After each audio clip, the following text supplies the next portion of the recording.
Nakabili na pala ako ng malaking aram ni Victoria.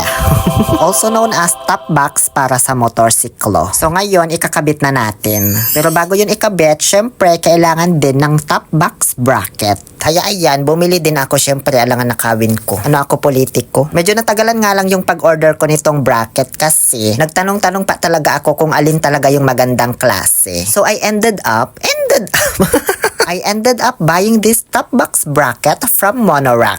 Tama ba yung English ko? Basta ito yung final na naging choice ko na brand ganon kasi sabi nila maganda daw talaga ang Monorack. Matibay, makapal. Sabi nga nila baka face out na yung model ng motor mo, itong Monorack bracket buhay na buhay pa.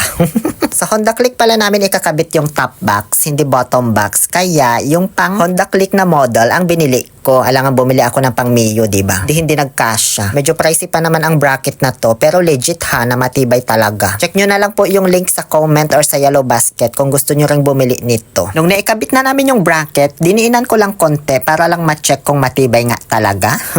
Ngayong may bracket na, ikakabit naman na natin itong top box lining. Ba't lining tong bitbit ko?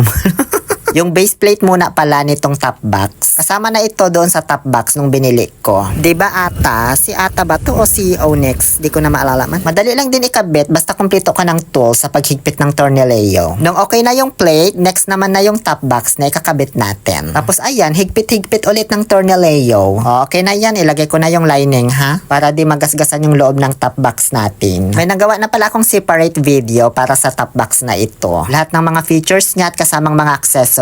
Pero ilalagay ko pa rin sa comment yung link at sa yellow basket na rin. Baka sakaling magustuhan ninyo. Dinikit ko na rin yung back support para hindi masakit sa likod sakaling sumandal ka. Pati na rin yung handle. At syempre yung reflectorized sticker. Kasi nga bawal sa LTO kapag walang reflector yung top box mo, diba? So ayan na po ang finished product. Kasya ang isang full-faced helmet or dalawang half-faced. Maliit lang kasi itong in-order ko na top box. 45 liters lang. Pero may mas malaki silang size. Yung tig 50 liters.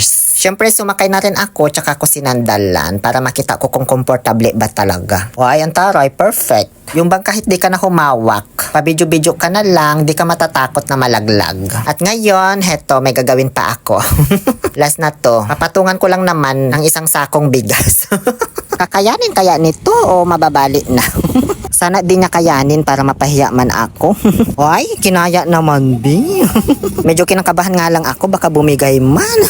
Pero hindi, kasi nakita ko tinutungtungan din nila itong top box na ito. Para lang maipakitang matibay talaga. So, paano na yan, B? Anong gagawin natin? Ay, mag-check out na yan. Diyos ko, mababalian yata ako, ma.